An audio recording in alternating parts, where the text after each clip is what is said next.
success requires effort.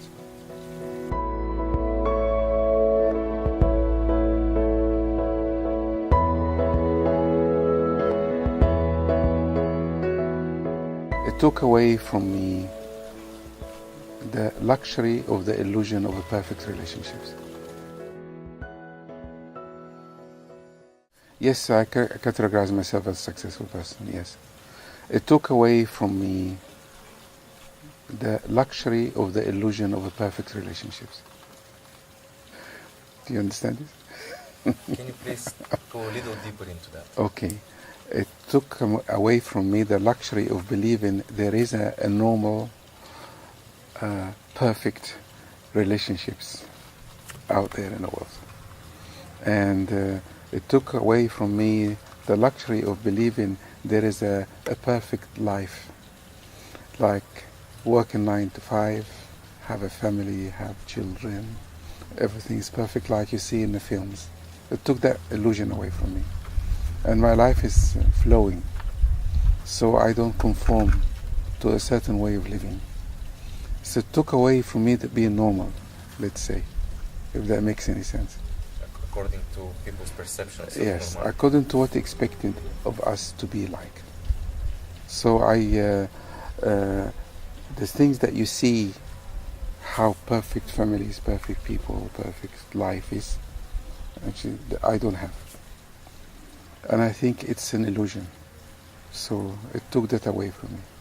But some people say in order to be successful, you must have a couple of pillars in your life. You must have family, you must have a good job, you must have good relationship with your friends, travel often, all these things. And you said it took away from you. And at the same time you are successful. Yeah, it took the illusion. These things are important and necessary. What helped me to succeed? Yes. Okay. First of all, we need to understand what is success. It's one word. It's results. That's all. If you achieve results, you succeed. It's very simple. And you asked me, how did I succeed? Yes. Okay. I like to put things in little stories so to make things easier to explain. I was doing a seminar in Romania once. And there was a woman in the seminar, came to a talk.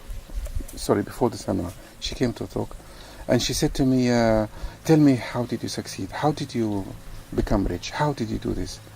And I made a joke. I said, if you do the seminar, I will tell you. So she traveled a long way. She came to the seminar. And she sat through the seminar. And she's waiting, of course. And I didn't say anything. The last day, she put her hand up. She's a very clever woman. She said, you promised to tell me, how did you succeed? And do you know, I don't know how. But she helped me to know how. And there was about 200 people in the room. And I paused for a moment, and I suddenly realized how I succeeded. Because of her. And I said to everybody, nobody gave me anything. And I looked at the room, and the room was quiet for about 5 minutes. Everybody was in shock, including me. Then I realized, this is for me, of course, not for everybody, that the secret to my success, nobody gave me anything. So I learned how to give it to myself. It doesn't mean I don't receive support at all. It doesn't mean that. But there's a mindset I have that I can actually create anything. I don't have to rely on anyone. Again, I want to make it clear, because I support people to learn how to receive support. This is different. I think success requires effort, and while everybody's sleeping at night, I'm awake. If you know what that is. Yes. And I'm sure you may relate to some of this in your life. And when you look at someone rich and successful and say, oh my God, they have all this, maybe they should give me some, or why I'm not like that, we don't know what happened to these people. Maybe they had sleepless nights, maybe they worked all night, maybe they worked 24 hours a day. When you watch an actor on television or film, that really impresses you. and speak naturally and grabs you, you don't realize what this actor had to go through to get there.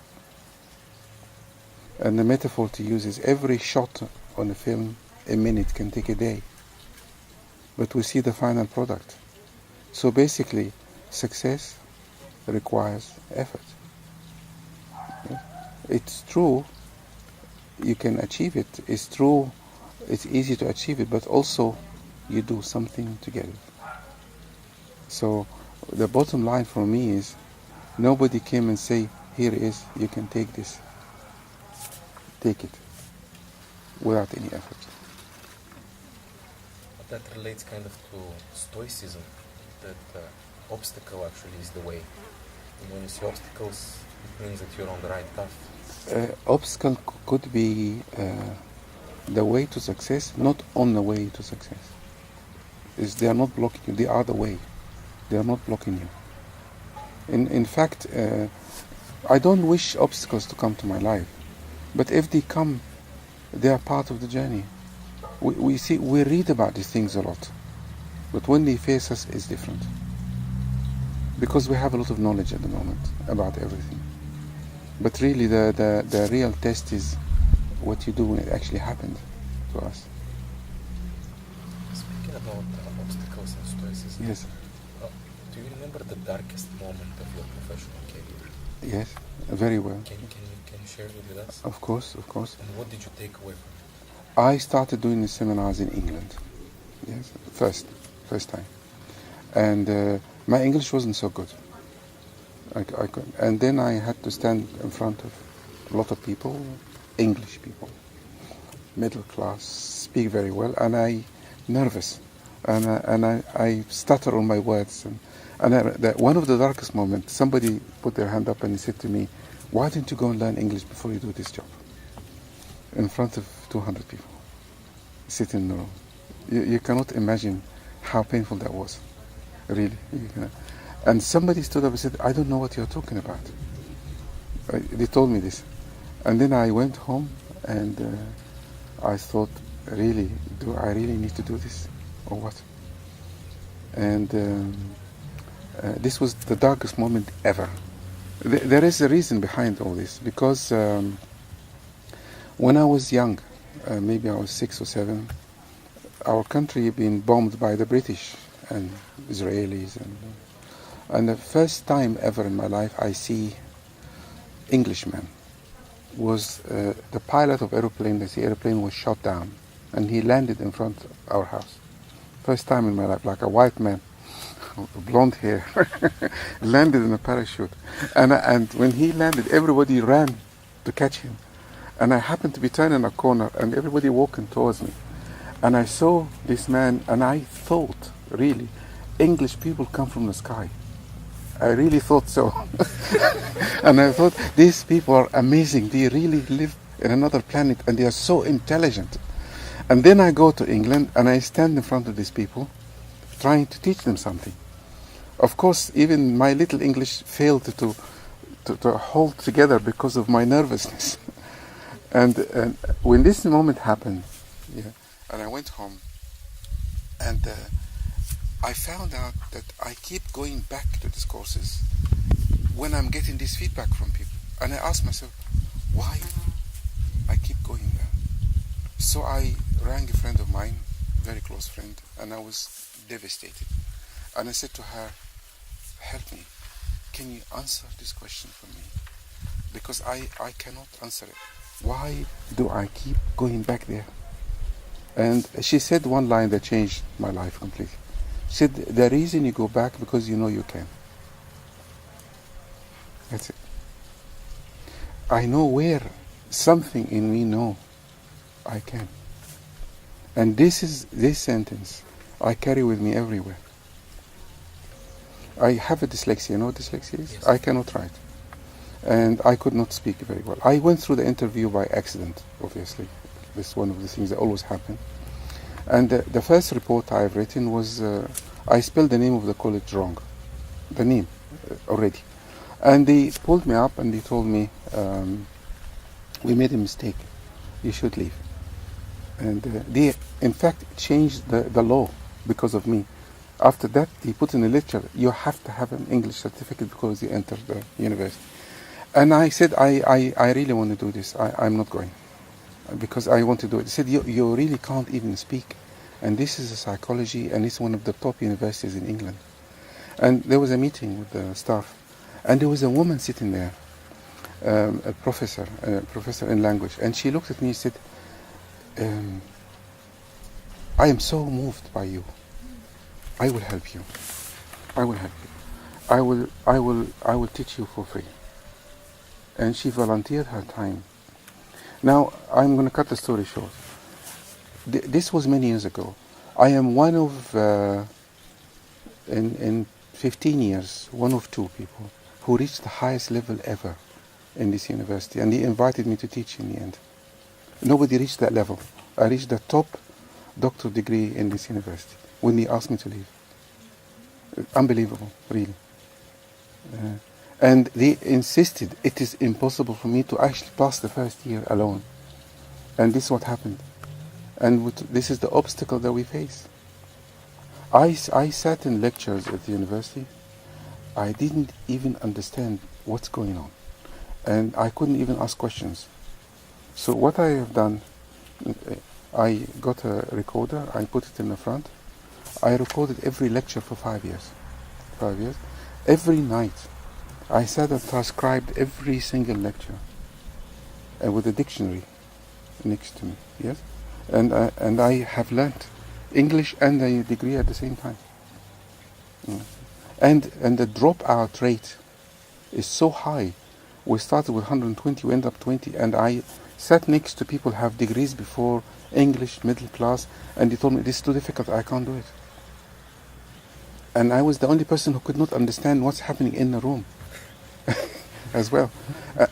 To be honest, until this moment, I don't know what was driving me. But when I have reached my high success, I look back and I think there was like a force that guided me all the way, which I don't know what it is, like an invisible force that knew this is actually going to work out. But I cannot touch it or explain it or talk about it even. There was a comedian in London, very funny comedian, and everybody asked him, what is the secret? How do you stand in front of people and they laugh for no reason whatsoever? What do you actually do? And he kept saying, I honestly don't know. I really don't know. And he was determined to find out. He found out. When he found out, he was not funny anymore. You know what I'm trying to tell you? Okay. And I'll give you another metaphor. Gandhi once, if you see the film Gandhi, you'll see there's a little scene. There was a big meeting and they had a huge conflict. And they asking him, the people around him, Gandhi, we need an answer from you because we don't know what to do next. And he said to them, I'm just going to walk in the field and with his goat. Maybe let me walk for a bit. Gandhi was a bit like this. And there was two women following him, one American, one English. And if you see the film, you'll see that scene. They were having a conversation. And one woman said to the other, Gandhi has an incredible message to the world, but the world doesn't get it. And the other one told her, Gandhi doesn't get it either. And this is something I had never told anybody. There's a part of me doesn't understand what I'm doing, really. But the result, huge. I had a very, very difficult life. Very, very difficult. All the horrendous stories you hear in the seminars actually happened to me. Everything. I will not say details, really. At most. And I unconsciously started this work really to heal myself and others at the same time. But I didn't know that either. But I have discovered that on my way as I started to work with people. There's a funny thing used to happen to me when I was young, and I started making connections. Cairo is a bit like Bulgaria, very similar actually. We have a lot of cats in the street. I used to collect kittens in the street and put them in my bedroom and trying to give them food and things like this. And now I understand why. Because these kittens have no parents and suffering stuff. They were like about me, I guess. And I had such difficult situations, and I learned how it feels to be in pain. Really, how it feels. And I somehow decided that I would like to live in a world that people are not suffering as much, and receive as much help and support as they can. And I found out that in my journey I was getting better, and I'm making people better with me. And this is probably, maybe, one of the secrets of my success, because I can never be arrogant about my work. I can never be, because the people who have terrible lives and they cannot do anything about it, I have felt the same, and I've been through the same thing. And I had family circumstances that showed me that there are things in life that happen to us that very, very painful, very difficult, even though we may have caused it and invited, but we must have compassion for ourselves and our lives, and we need people to treat us the same way until we heal again. And that's kind of the other side of the... There is a saying that be good to people, you deserve it. Yes, it's true. Yes, that's good. Yes. Obviously, everywhere you go, you need to form a team. Yes. How do you choose the people in your team? What do you look for? Okay. There is two things, important, two things. I don't mean this word in a spiritual term, devotion. There are people come to this work for many reasons. Some come for their personal gain, and some come because they want to control the situation, and some come because there's something in them, like their own mission, their own purpose is to, like I did. And these people, when they come and do this work, they come with an open heart and such a loving devotion in them, and this is the people who actually stay, and they feel this place is their home, and these people I look for, and they find me. I don't find them; they find me by themselves. In fact, just to divert a little bit, I strongly believe the people who come to the course, they find me. I don't find them. They actually find it. And I'll share with you something happened to me many years ago about this. So I look for the people who have this, I call it an extra factor, the X factor. You know, like this, they have that thing that not everybody has. And these people, no matter what happened, ups and downs, and they're not interested in this is a business or not. This is the people I look for. You know, and you have not done the business courses, have you? There's a sentence, something I say is very important. I may have said it in one of the other courses. This may be a question you'll ask me later. If you work for money, if your business is about money and only money, yes, it's okay. But the people who work for you, if somebody pay them more money, they will go there. Yes? But if your business, if your work is about evolution and serving life, the people who work for you, of course they need money to live, but also they get that sense that the life has a meaning, and they will contribute to the work and make it better, and they will stay because they are evolving with the work itself. And I don't want anybody to misunderstand me. Money is very important, of course, because if your business make money, you will actually support life, like the things you're doing. You're supporting your people, you give them more, you help their families, it's supporting life. But this alone is not enough, because people need to inspire, they need that their life must have a meaning. Even what we're doing right now, this very moment when you're making this interview with me, and if it reaches somebody and they hear something that make a difference to their life, that means you are contributing to people's lives at this very moment as well. So this that I look for these qualities in people, and the people who don't have these qualities, no matter how good they are, they drop away by themselves. They do not stay. Okay. How do you see us as a foreigner? Okay. I give you different possibilities because I don't read the ultimate answer. Okay, but observations. First of all, there's an English expression says the grass is greener on the other side. You know what that means? Yes. Everybody think other countries better. We know we are the best country, but we think somebody is doing better than us. And Bulgarians have this, like every country have this. I don't know who gave the Bulgarians the idea that Bulgarians are negative. I don't know where it comes from because I am not sure about that. Actually, Bulgarians are much happier than many other countries. Many other countries. There are countries in Europe. I don't want to stereotype any country. That the suicide rate is very high, depression is very high, anger is very high comparing to Bulgarians. It's unbelievable, really. I tell you what the issue here is.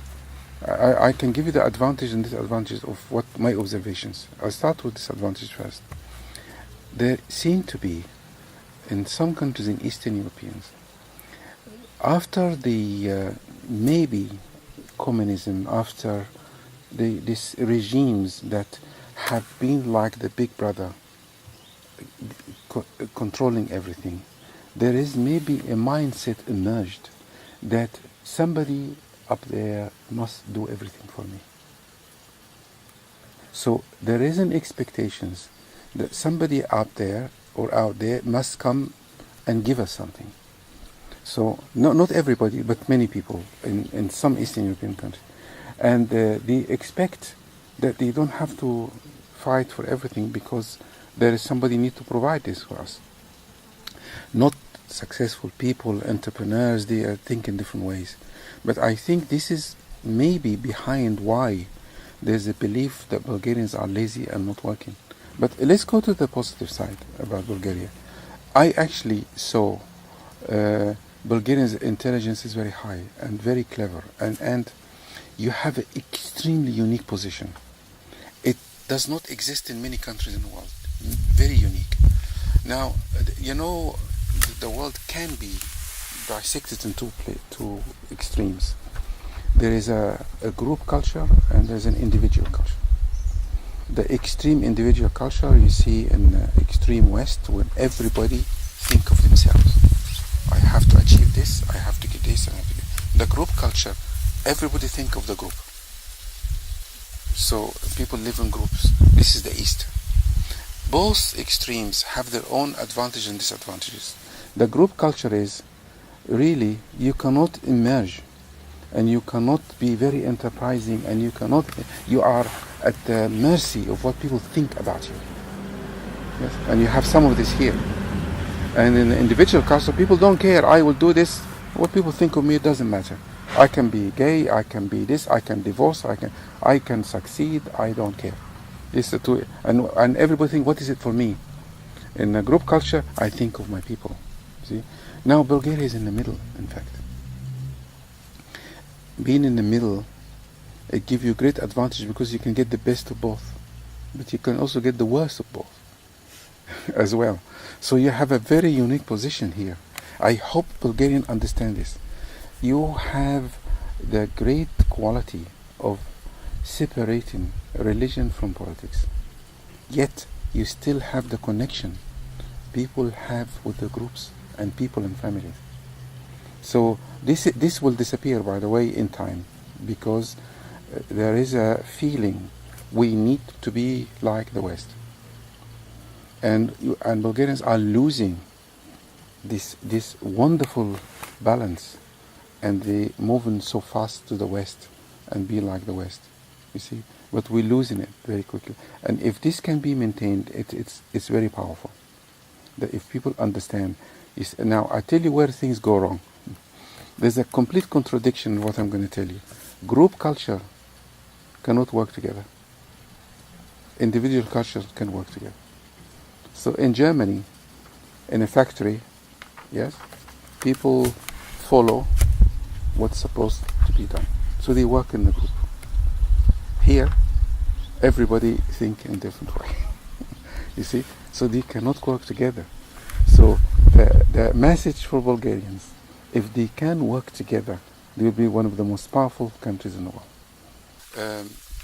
Many years ago, humans had to live in groups for safety, understandable. So we lived in the wild. If we don't stay in groups, we are weak, and other animals can eat us easily. So we're together, powerful.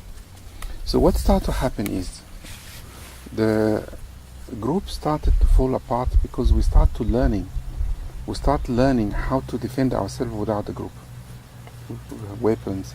So the group started to fall apart. So we formed families. It's a smaller group, yes. And as we evolved, families start to fall apart. And then we start looking for relationships, for support. Relationships start to fall apart. And what's next? Therapy is next. Because we need support. We cannot be alone. You see, we are designed for connection. We are not designed for separation. We are the very first moment we come to the world, we connect to somebody else. We have to connect. And try it. Anybody watches can try it. When you talk to somebody, you look away. You cannot continue look. You cannot. If somebody look away from you, you will not talk the same way, because you lose the connection straight away. So we need a connection. When you connect to a person, you feel much more alive. When therapy started, also therapy is failing, because you are paying money to a person for the connection. This is something you don't pay for. So this course started to take us back to the beginning, to when we were together. And the power of these courses is actually the people together in the same room. This thing happens multi-levels, but obviously it needs a person to control the situation. So in this world we live now, we worship youth and beauty. We lost the older people who guide us with their wisdom. You see? So the media have presented very beautiful young people, yes, and luxury cars, and we start worshipping this, and we've lost the wisdom. We need more Gandhis in the world.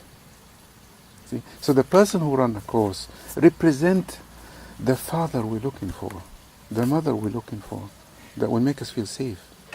And the people come together and they feel safe. They feel accepted. You know, I don't have to go out there showing people I have a big car so they can love me. I have a lot of money, they can love me. I want to go out there and show people how afraid I am and they love me so I can feel safe. But we cannot do that. We can only do this in a seminar. See? And because the real safety can happen to us when I am weak and loved. Not when I have impress people they can love me. That means I will be hungry all my life. I will be achieving more and more and more to show people how good I am, so they can love me. It doesn't mean there's nothing wrong with that, but that means I will be tired one day. You see, it's okay to have it. Because I say you can't have enough what you don't really need. It will never be enough. But we are seeking the same experience we're looking for the moment we arrive to this life. We're seeking people around us to be there for us at the worst moment and at the best moment. The moment you tell people you're weak and you need help, yes, they grow strong and they want to help you actually. You know, somebody stood in a seminar and said something. He said, I did a seminar 5 years ago and you told me, I told him, something changed my life. And I said, what did I tell you? Because I don't remember. He said, you told me, I can be angry and be loved. I can't even remember saying that. And then I realized what I was doing, actually. Because, look at a child, very small child, angry, upset, happy, and there is somebody there for them to celebrate their happiness and to heal their anger and make them feel safe. And this person grew up feeling safe in the world. They don't have to prove to the world they are something. Yet everything will come to them. You see? And this is really the bottom line of my work, actually. Is to bring safety again to us, something I never had, actually, that I wanted to give and to receive as well at the same time. The first year of our life is absolutely, totally critical. Every moment of our life after that. If we didn't have these experiences, we really suffer a lot, and we try to do every possible thing to get it, including the wrong things. And some people succeed, of course, financially, everything, but there's something missing sometimes. And going back to all your questions all connect. Going back to Bulgaria, I hope the Bulgarians don't lose this loving connection the families have together. I hope they don't lose that. Because I believe it's really important for people to be able to establish trust into others. That's how we do. That's in everything, in life, in business, in every relationship. Obviously, I cannot answer this question clearly, but I can tell you what I may be doing that people trust me. I don't teach anything. I have no teaching. You mean you don't try to pass wisdom? Or? I don't teach anybody anything. If I am a professor teaching something, see, knowledge is limited because you can always add to it. It's limited. So I am not in a position of a teacher. I'm not a position, when I am in a seminar, I never think these people I'm better than them. I don't see it that way. The way I see it, we are together, yes, trying to find out who we are and trying to live a better life. And I had a quote once that touched me the most. It says, we must seek the company for the people who are looking for the truth and avoid the people who found it. I have not found the truth, and I maybe never find it, but I'm looking for it, and I'd like these people to come with me. So I never position myself as I know it all and you don't, because the things happen in my life taught me humility. What is it that a young person can do, because he doesn't have the knowledge, he doesn't have all the experience, what can a young person do to surround himself with the right people to get the job done? Okay. The right people will find him, will find her. If this person connected to himself or herself and doesn't want to do his or her business to impress the world, the people will find him, really. People find Gandhi, they find Mandela, they find these people who are most successful. If I ask you this very moment, if everybody watching this, think of the most successful leader in the world, you will always think of the person who made a contribution to humanity first. After, you will think about the people with the money, like Donald Trump and people like that. First of all, you will think of these people immediately. Look, why is that? Because really, if my intention is to serve life, the people who serve in life will find me. But if my intention is to be rich, impressed, and do this and other, I will attract this also. So I would say just trust your intuition and yourself, and trust that you're doing something good for the world. Our ego is very interesting. Very interesting. In fact, if I didn't have any ego, I probably wouldn't get there. It's part of the package. It will give you the push to start, but it will not stay. If it stays with you, it will destroy you. but it will start you. If I didn't have any ego, I wouldn't have started this. But now I realize I don't need it anymore. But I need it for a time to give me the courage to push a little bit. So you know the famous saying, the ego is the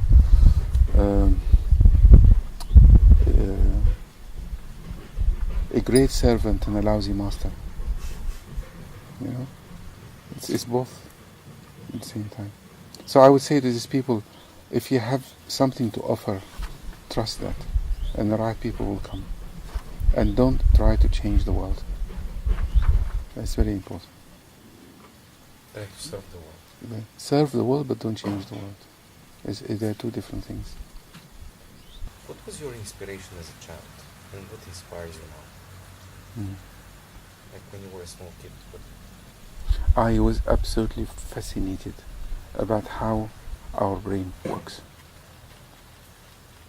And I was absolutely fascinated why actually we are here and what are we doing and who are we. And the most amount of inspiration I have is that I have sensed it very young, when I was young, that we are passing by in this life. Inside our bodies, we are passing by. And this journey is actually very short for us. And one day we will find out who we are. And this is my inspiration, to find out who we are and what are we doing here. Call the 20-year-old Menis. What would you tell him? I tell him one simple sentence. Somebody is guiding you. Let him. That note, how it seems easy. Yes. It's you and it's guiding you because you've achieved so much and it seems like it's working. Yes. But if you're young enough and you don't know what's really guiding you, is it your anxiety, is it your emotion? In 1970 something, I found a book, a yoga book, yoga philosophy, and I opened the first page, and it has this very interesting sentence. It's quite famous now. It says, "When the student is ready, the master appears." Have you heard that before? No. When the student is ready, the master appears. And then over the years, I realized it's missing one sentence. The master is you. We missed one sentence. So maybe the people who don't have any confidence in us, they must know when they are ready, the master will appear. Keep searching. Yes. Keep moving. Keep moving. You see, and here's a metaphor. If you standing in the street and there is a road going this way and one going this way, and you really don't know which one to go, most people will stay thinking, if you go here, one of two things will happen. It could be the right one or the wrong one. If it's the right one, you succeed. If it's the wrong one, you know you go there. Very simple. It's just very simple metaphor. So now what's the answer? Is to keep searching, as you exactly said. And then you will hit the combination. You will hit the combination. And you see, all the 7 careers I had before, or 8 careers, helping me to do what I'm doing now. Because I work with people as an artist, not a psychologist. As an actor, as a businessman, as a translator, everything. I used to be a chef once. I am cooking the material. The same thing. I'm cooking, putting all the ingredients together. The same thing. It's like all languages are the same. If you speak 4 or 5 languages, you can speak 10. Because they all connect. Everything connects together. When I'm on the stage, I am cooking, I am acting, I am translating, I am a psychologist, I am an artist. They're all at the same time. I think. So nothing in life go wrong. If you do the wrong thing, here is the most important thing, it's part of the new one. Like I was telling you earlier, the wheel is part of the BMW. The wheel the Egyptians invented 3,000 years ago. It's part of the creation of the BMW today, or the Mercedes today. If something gone wrong, it's part of the new one. See? Nothing is wrong in life. Nothing. You hear about the most successful people in the world. Things terribly went wrong, but this was part of this success. Yeah, the person who invented the light bulb, you know the famous sentence. Somebody, trials. Somebody told him, "You failed many times." He said, "No, they are not failures. They are steps to success." You know, it's very easy to talk about these things, but so many people give up too soon. Just act. They give up. Persistence is the art of success. The question that's really difficult to answer: when to persist and when to stop. That's the hardest question, really. Because there are things we must stop. Really. And I think this is where, when we connect to ourselves, with this career I'm doing now, I have never stopped. Other things I have, but this one not. And that was my feedback. When I kept going back to the seminars, when they were not working, and there was this driven, I think the word driven is harsh, I was like guided, something. Then when this person told me that this, I know you can, because you know you can, everything clicked. Yes, of course. It could be even cleaning the street, it doesn't matter. What kind of job? It doesn't matter, really.